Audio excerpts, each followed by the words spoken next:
Student जी बहुत ही अच्छे से हम यहाँ पे आपको सिखाने वाले हैं, याद करने वाला झंझट ही खत्म कर देंगे, ठीक है। और हाँ, इस वीडियो को एंड तक देखें तभी आपको अच्छे से समझ आएंगे। यहाँ पे हम बारीकी से एकदम अच्छे से सिखाएंगे और बहुत ही इजी आपको लगने लगेंगे, पूरा आसान लगने लगेंगे, ठीक है। हाँ, क्योंकि ऐसे क्वेश्चन इंपॉर्टेंट है भाई, इंपॉर्टेंट है, मोस्ट इंपॉर्टेंट है, ठीक है। क्वेश्चन देखिए यहाँ पे कितने हैं और किस तरह से एग्जाम में घुमा फिरा के क्वेश्चन पूछे जाते हैं, सब कुछ हम आपको बता रहे हैं। देखिए क्वेश्चन है कि विद्युत फ्लक्स को परिभाषित करें या विद्युत फ्लक्स परिभाषित करें, गॉस प्रमेय लिखें, ये गॉस के नियम लिखें और सिद्ध करें। तो यहाँ पे देखिए 3 क्वेश्चन बना। एक हुआ विद्युत फ्लक्स का परिभाषा, मतलब परिभाषा दे के समझाना होगा, यानी विद्युत फ्लक्स लिखें और समझाएं, एक क्वेश्चन ये हुआ। गॉस प्रमेय लिखें, 2 क्वेश्चन हुआ। और गॉस प्रमेय की सहायता से इसको सत्यापन करना है, मतलब सिद्ध करना है, यानी गॉस प्रमेय आवेदित करना है, ठीक है। मतलब गॉस प्रमेय लिखना है और लिखने के बाद इसका जो व्यंजक होता है वो हमको प्रूफ करना है फिगर के साथ, ठीक है। और हाँ, दूसरी तरह से ऐसे पूछ सकते हैं, हम बता रहे हैं, देखिए ध्यान सुनिएगा। गॉस के प्रमेय तो लिखने कहेंगे ही, इसकी सहायता से किसी बिंदु आवेश के कारण विद्युतीय क्षेत्र के लिए गॉस प्रमेय सत्यापित करें या सत्यापन करें। तो ऐसे क्वेश्चन पूछ सकता है, ठीक है। तो सभी का सॉल्यूशन जो होगा, सभी का हल जो होगा, सभी का जो प्रूफ होगा वो सब टू सेम होगा। आप बने रहे वीडियो पे अंत तक, अच्छे से सिखा। चलिए बकवास ज्यादा हम नहीं करेंगे। हाँ, तो देखिए डियर स्टूडेंट जी, आपसे हम रिक्वेस्ट करेंगे, अभी नहीं, इस वीडियो के बाद में, मतलब इस वीडियो को देखने के बाद, ठीक है, कि विद्युत फ्लक्स हम आपको अच्छे से समझा रखे हैं, क्योंकि सब यहाँ पे सिखाएंगे ना आपको कि बहुत बड़ा ये वीडियो हो जाएगा और मेरे फोन में उतना स्पेस नहीं है भाई, इसलिए आपसे हम रिक्वेस्ट कर रहे हैं कि इस वीडियो को देखने के बाद आप विद्युत फ्लक्स देख लेंगे। गॉस प्रमेय का नियम भी हम आपको बता दिए हैं, यहाँ पे सिर्फ हम सिद्ध करेंगे, ठीक है। विद्युत फ्लक्स सॉरी, यहाँ पे हम गॉस प्रमेय सत्यापित करेंगे, ठीक है। तो चलिए, तो यहाँ पे हम 2 क्वेश्चन छोड़ रहे हैं, एक विद्युत फ्लक्स और गॉस का प्रमेय। इन दोनों का लिंक डिस्क्रिप्शन बॉक्स में मिल जाएगा, ठीक है। हाँ, फिर भी हम फिगर के द्वारा यहाँ पे सत्यापित करेंगे जहां जितना की जरूरत हो। आप क्या कीजिएगा, एग्जाम में पहले ये लिखिएगा अगर पूछे तो, और फिर ये लिखिएगा, ये लिखने के बाद यहाँ से स्टार्ट कर दीजिएगा। तो चलिए, सबसे पहले हम क्या गॉस प्रमेय में क्या बताए थे जी, आपको हम बताए थे कि किसी बंद वक्र, यानी देखिए हम आपको बताए थे किसी बंद वक्र तल या बंद वक्र सतह। तो चलिए बंद बनाते हैं, मतलब कोई बना लिया ऐसे वैसे और ऐसे, और ऐसे भी हम टेढ़ा कर सकते हैं, कोई जरूरी नहीं कि पूरा हम गोले कर दें। क्यों नहीं करेंगे गोल, कर भी सकते हैं पूरा गोल एकदम ऐसे ऐसे कर भी सकते हैं या नहीं भी कर सकते हैं, क्योंकि हम यहाँ पे बोल रहे हैं वक्र तल। मतलब वक्र मतलब क्या हुआ, मतलब पूर्ण, यानी पूर्ण तरीके से, यानी पूरी तरीके से गोल नहीं होनी चाहिए, संपूर्ण तरीके से गोल नहीं होनी चाहिए, थोड़ा मतलब टेढ़ा होनी चाहिए, ठीक है। इसको हम कहते हैं वक्र तल। और बंद तो है ये है, मतलब कटा छटा नहीं होना चाहिए, ऐसा नहीं कि यहाँ से हवा लीक कर जाए, नहीं, एकदम बंद होना चाहिए, कहूँ पे एकदम कटा नहीं होना चाहिए, ठीक है, पूरी तरह से बंद होनी चाहिए। अच्छा, तो यहाँ पर हम क्या करेंगे, एक पॉइंट लेंगे, ठीक है। और ये फिगर कैसे आपको याद रहेगा सब कुछ बताएंगे, बस आप थोड़ा सा ध्यान देके फिगर को दिमाग में उतार लीजिएगा, ठीक है। हाँ, यहाँ पे ये हम कोई बिंदु लिए, ठीक है, इस केंद्र एक तरह से लिया और इस केंद्र का नाम रख दिया O। आप ऑलरेडी जानते हैं मैथमेटिक्स में, ठीक है, कि कोई केंद्र लेते हैं तो उसका नाम लेते हैं O, ठीक है, बचपन से पढ़ते हैं। और यहाँ पे हम ना चार्ज देंगे, मतलब आवेश देंगे, और Q आवेश प्लस आवेश दे देते हैं, पॉजिटिव चार्ज, ठीक है। तो पॉजिटिव लिखना कोई जरूरी नहीं था, Q दे दिया, ठीक है, इस पॉइंट पे। अब यहां से क्या होगा कि मतलब जैसा गॉस प्रमेय हम बताए थे ना आपको, नहीं देखें बाद में देख लीजिएगा। गॉस प्रमेय देखिए हम बोलने वाले हैं कि गॉस प्रमेय का कहना है किसी बंद वक्र सतह से होकर गुजरने वाले, मतलब इससे अब गुजरेगा, होकर गुजरने वाले, क्या गुजरेगा, विद्युत फ्लक्स गुजरेगा, होकर गुजरने वाले विद्युत फ्लक्स को फाई कहते हैं। अब इस बंद वक्र तल के अंदर, देखिए फिर से रिपीट कर रहे हैं, इसको समझिए, ध्यान से सुनिए, कि किसी बंद वक्र तल से होकर गुजरने वाला विद्युत फ्लक्स जिसको हम कहते हैं फाई, कोमा मतलब यहाँ रुक जाना। फिर अब इसी बंद वक्र तल के अंदर स्थित आवेश, आवेश क्या है, यही Q आवेश है। स्थित आवेश Q का 1/0 गुना होता है, मतलब Q का गुना हो जाता है 1/0, इतना के बराबर होता है, यही होता है। और 1 गुने Q कीजिए तो मतलब QA हो गया, तो यहाँ पे हम Q/0 इतना, ठीक है, यही होता है। तो ये तो रहा मतलब गॉस प्रमेय रहा, ठीक है। हाँ, इस बार वीडियो बना दिए हैं, चलिए यहाँ तक, ठीक है। अच्छा, इसके बाद यहाँ देखिए क्या होगा, यहाँ पे ना ये तो हमारा विद्युत क्षेत्र मतलब विद्युत तीव्रता निकलेगा, ठीक है। विद्युत फ्लक्स जो आएगा वो हमारा तीव्रता के साथ आएगा, वेक्टर E जिसको हम कहते हैं, ठीक है। अच्छा, अब यहाँ पे एक ठोस कोण बनेगा, क्या बनेगा, ठोस कोण। चलिए बनाते जाएंगे तब, ऐसे आपको नहीं समझ आएगा, हम लिखते जाएंगे और इसको सोल्यूशन में लिखना। तो यहाँ पे हम लिखेंगे माना सॉल्यूशन में इस वक्र तल का नाम क्या रख दूं भाई, क्या रख दूं, लाइक इसको हम वक्र तल को इंग्लिश में क्या कहते हैं, सरफेस कहते हैं, तो मतलब एस रख देते हैं। चलिए एस रख दिया।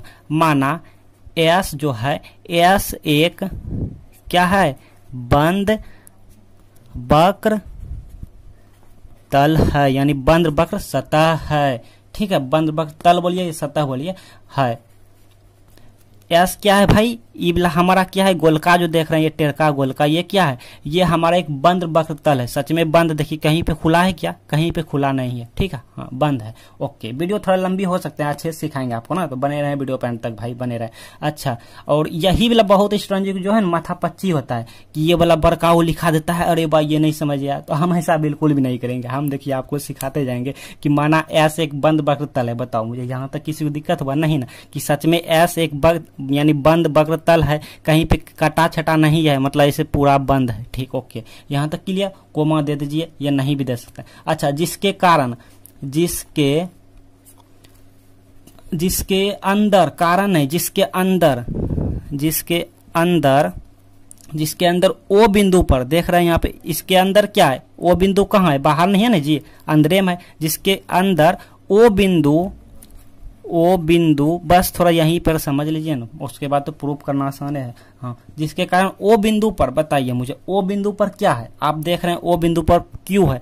अब क्यू मतलब यहाँ पे प्लस क्यू है, मतलब पॉजिटिव चार्ज है। तो ओ बिंदु पर प्लस क्यू आवेश, ये क्यू खाली लिख सकते हैं, आवेश, क्यू क्या आवेश है, ओके, प्लस क्यू आवेश दिया गया है ना, यह है। कुछ भी अपने मन से लिखना है, बना बना के लिखना सीखिए। हाँ, ऐसा नहीं कि टीचर जी कोचिंग में लिखा दिया, बस उसको रटने भीड़ गए और रटने याद नहीं हुआ तो अभी छोड़ दिया, बस एग्जाम आया, पता चला कल एग्जाम है, आज से माथा भारी हो गया और रटने लगा। ऐसा बिल्कुल नहीं, सीखना है फिजिक्स। हालांकि हम फिजिक्स पढ़ाते नहीं है, हम स्पेशल मैथमेटिक्स का टीचर है। आप देख सकते हो वहाँ पे आईडी नाम है गुलशन मैथ स्टडी, मतलब मैथमेटिक्स का। बट स्टूडेंट जी कह रहा है फिजिक्स भी पढ़ाइए, तो फिजिक्स पढ़ाएंगे, केमिस्ट्री कहेगा केमिस्ट्री भी पढ़ाएंगे। हाँ, ऐसा नहीं कि नॉलेज नहीं है, अपन को है। हाँ, चलिए, हाँ तो कहाँ पहुंचे, माना एस एक बंद वक्र तल है। ठीक है, ओके। अच्छा, जिसके अंदर, मतलब एस के अंदर क्या है, ओ बिंदु पर प्लस क्यू आवेश दिया गया है। क्लियर, बताइए मुझे, किसी को डाउट नहीं होना चाहिए। अच्छा, तो अभी तक हमने इतना का काम कर लिया कि एस एक बंद वक्र तल है, इसके अंदर हमारा ओ है केंद्र और इस पर हम पॉजिटिव क्यू दिए गए हैं, यहाँ तक क्लियर। अब ये क्या है भाई, अब ये क्या है, कुछ नहीं है ना, ऐसा लगता होगा, लेकिन कुछ ना कुछ है। आइए जानते हैं क्या है। अच्छा, तो यहाँ तक क्लियर, ये वाला क्लियर हो गया। अब इसकी बारे में चर्चा करेंगे, आखिर है क्या।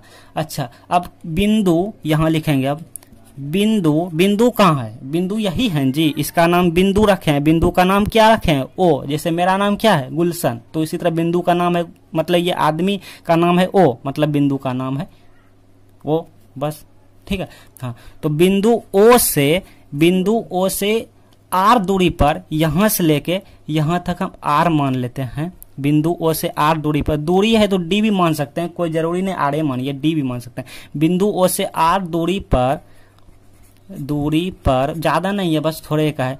पी कोई बिंदु है जो कि हम लिखे नहीं, यहाँ पर पी एगो बिंदु है। ठीक है, यहाँ जो पास कर रहा है ना, क्योंकि वक्र यानी तल का जो सीमा है, इसका सीमा बाउंड्री जो है यहीं तक बाउंड्री है, ये तो एक्स्ट्रा भाग गया इधर, ये बाउंड्री जो घेरा हुआ है, जकरा है, यहीं तक है, तो यहाँ पर पी कोई बिंदु है। ठीक है, हाँ, बिंदु ओ से आर दूरी पर पी कोई बिंदु है भाई, कोई बिंदु है, पहचानते तो नहीं है ना उसको, तो इसलिए कोई बिंदु है। ठीक है, हाँ, कोई बिंदु है, मतलब स्थित है, मतलब रुका हुआ है, स्थित है या फिर है, एक के है। चलिए, बात बरोबरे हो गया। हाँ, अच्छा, यहाँ तक क्लियर, कोमा दीजिए या फुल स्टॉप दे दीजिए। अच्छा, अब हमको यहाँ पर एक ठोस कोण बनना होगा, मतलब क्षेत्रफल लेना होगा, एरिया लेना होगा, और वो भी अल्पांश वाला, मतलब बहुत छोटा अल्पांश, मतलब डी लगा देंगे। ठीक है, डी लगा देंगे।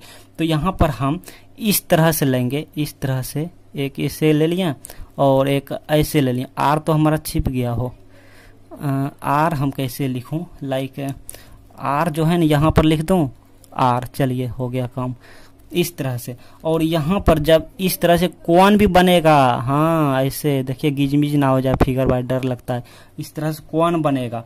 और ये जो पी बिंदु है यहाँ पर, ये तो है ये है, लेकिन यहाँ पर ना ये डी ए भी क्षेत्रफल, मतलब ये जो डी ए, ये हमारा क्या है भाई, ये हमारा डी ए है, ये डी ए है, डी ए है, ठीक है। वेक्टर लगा दीजिए या नहीं भी लगा सकते हैं। और यहाँ भी जो डी एज है, यहाँ से हमारा एक कोण बनेगा ऐसे, ये सब क्या है बताएंगे।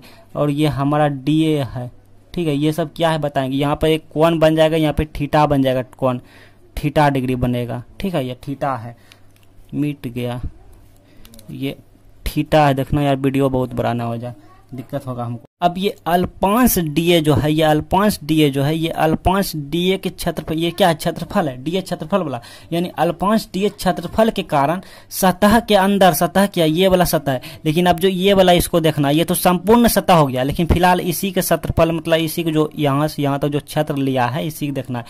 सतह के अंदर ठोस कोण बनेगा, मतलब यहाँ बनेगा, इसी तरह ये जो गोलका है देखना है, ऐसे यहाँ बनेगा, यहाँ बनेगा, यहाँ तो सगर बन जाएगा। तो इस यहाँ पे हम बनाते हैं, ज्यादा गिजमिज नहीं करेंगे, ठीक है।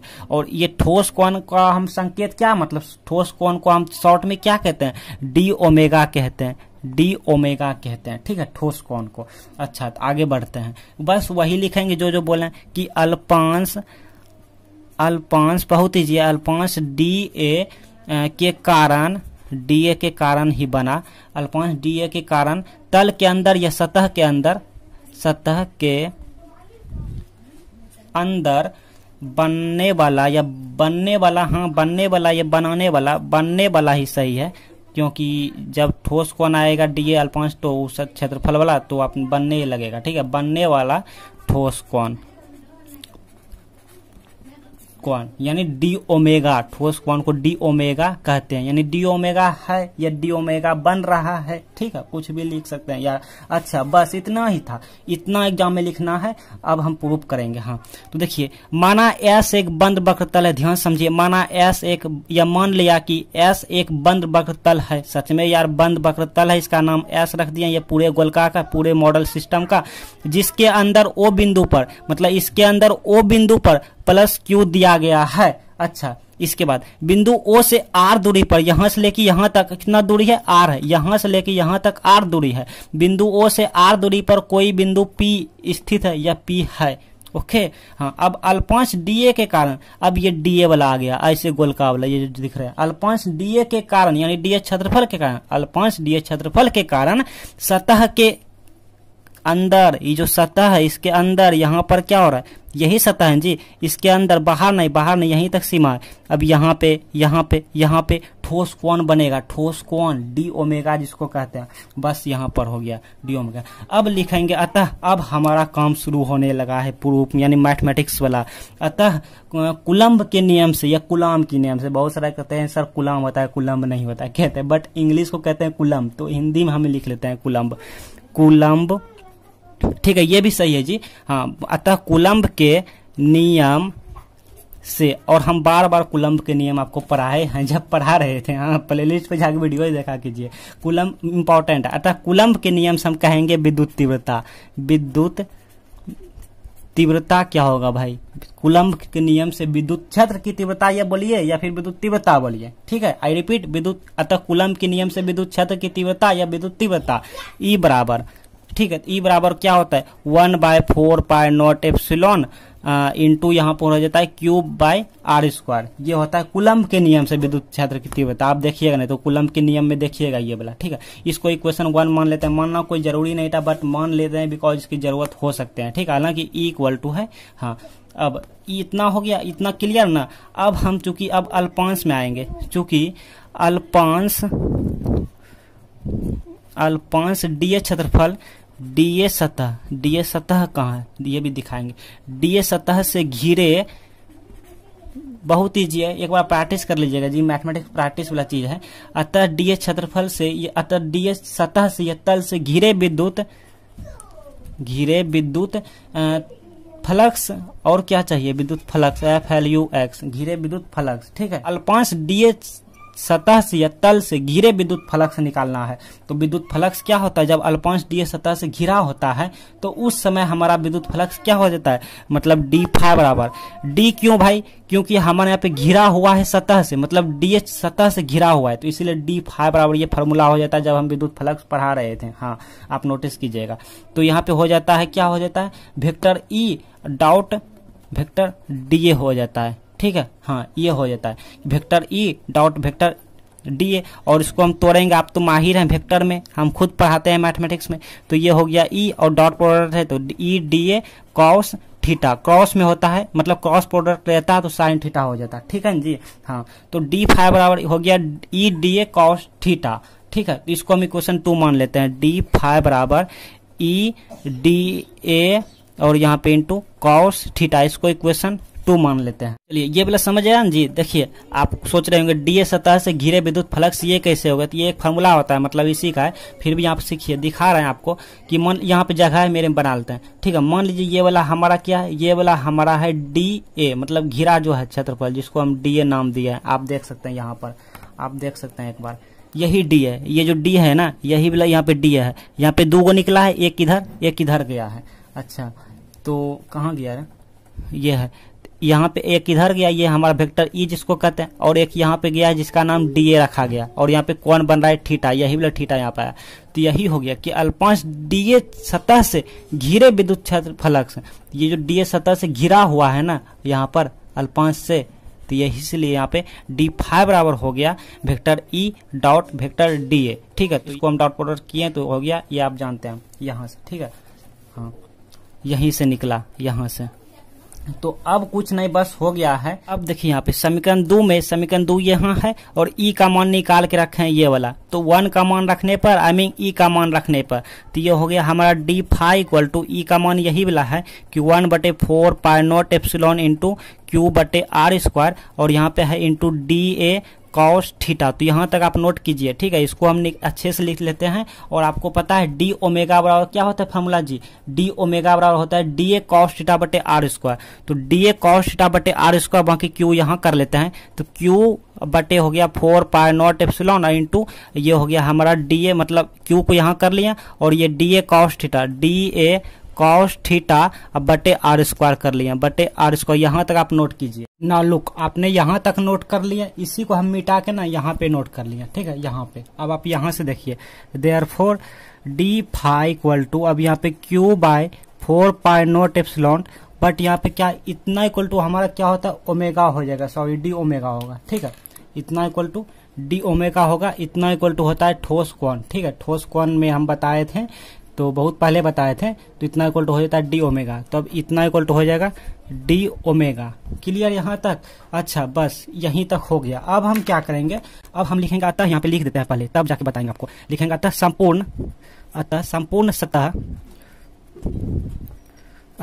सतह S से, संपूर्ण सतह क्या है, S है, दिखाएंगे, इतना से होकर गुजरने, यानी पास करने वाले,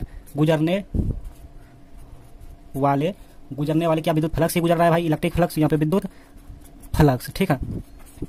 तो अब देखिए यहाँ पे, अब तक हमने जो मिटा जो दिया वो हम इतना से गुजारे थे, इतना से लिखे थे कि अल्पांश DA सतह से यानी घिरे विद्युत फ्लक्स निकाल रहे थे भाई, लेकिन इतना को तो हम निकल गया, इतना को हम ये वाला निकाला, ठीक है। अब हम पूरे से निकालेंगे, मतलब इतना पूरे से, ये जो S है, ये संपूर्ण सतह S जो है, इन सभी से, क्योंकि इधर से भी निकलेगा, हो सकता है सभी से निकलो, पहले हम इतना को निकाल के चेक किया, अब पूरे से निकाल लेते हैं, ठीक है। एक परख लिए, पूरे से निकाल लेते हैं। तो पूरे से निकालने के लिए क्या होगा, संपूर्ण के लिए क्या करना होता है, बस इंटीग्रेशन लगाना होता है बोथ साइड, और कुछ नहीं करना होता है। तो इंटीग्रेशन लगा देंगे इसमें D5 में, और यहाँ पे इसमें इंटीग्रेशन लगा देंगे बस, और कुछ नहीं करना होता है। 4 पाई नॉट एप्सिलॉन और यहाँ पे D ओमेगा, ठीक है। तो अब देखिए ये हमारा जो है, इसका तो क्या मिल गया, D है, जिसे आप dx का इंटीग्रेशन करते हैं तो क्या होता है, x से हो जाता है, तो यहाँ पे 5 है तो 5 हो जाएगा इक्वल टू, और ये Q/4 पाई नॉट एप्सिलॉन हमारा क्या होगा भाई, कांस्टेंट आएगा, और यहाँ पे D ओमेगा हो जाएगा, मतलब इसको ऐसे लिख सकते हैं Q/4 पाई नॉट एप्सिलॉन, यहाँ पे इंटीग्रल D ओमेगा हो जाएगा, ठीक है, इस तरह। तो यहाँ पे देखिए dx का इंटीग्रेशन क्या बोलते हैं आप, x बोलते हैं, तो यहाँ पे D ओमेगा का इंटीग्रेशन ओमेगा हो जाएगा, मतलब ये हो जाएगा Q/4 pi not epsilon into omega हो जाएगा। और ओमेगा इक्वल टू आप जानते हैं, हम बताए थे ओमेगा क्या है, ओमेगा इसी में बताया, जब इसको सॉल्व कर रहे थे ना, तो इसमें भी इंटीग्रेशन करना होता था, तो यहाँ से D ओमेगा का इंटीग्रेशन किए थे, तो ओमेगा इक्वल टू निकला था, और वहाँ पे cos थीटा का वैल्यू पुट उट करके ओमेगा इक्वल टू निकाले थे 4 पाई, ठीक है। ओमेगा इक्वल टू निकाले थे 4 पाई, ओके। और ओमेगा क्या काम कर रहा है, तो ओमेगा यहाँ पे आंतरिक कुल यानी आंतरिक कुल ठोस है, मतलब इसके अंदर जो कुल ठोस लग रहा है, आंतरिक मतलब इसके अंदर सतह के अंदर जो कुल ठोस लग रहा है वही हमारा रिप्रेजेंट कर रहा है ओमेगा, मतलब सूचित कर रहा है। तो इतना हो गया। तो ओमेगा बराबर अब यहाँ पे 4 पाई रख देंगे, तो ये हो गया Q/4 pi not epsilon into omega की जगह पे 4 पाई रख दिया, ठीक है। हाँ, और ये फाई इक्वल टू चल रहा है, बस हो गया। अब देखिए ये 4 पाई और ये 4 पाई कैंसिल हो गया, तो बचा हमको फाई इक्वल टू Q/नॉट एप्सिलॉन बचा। क्या बचा?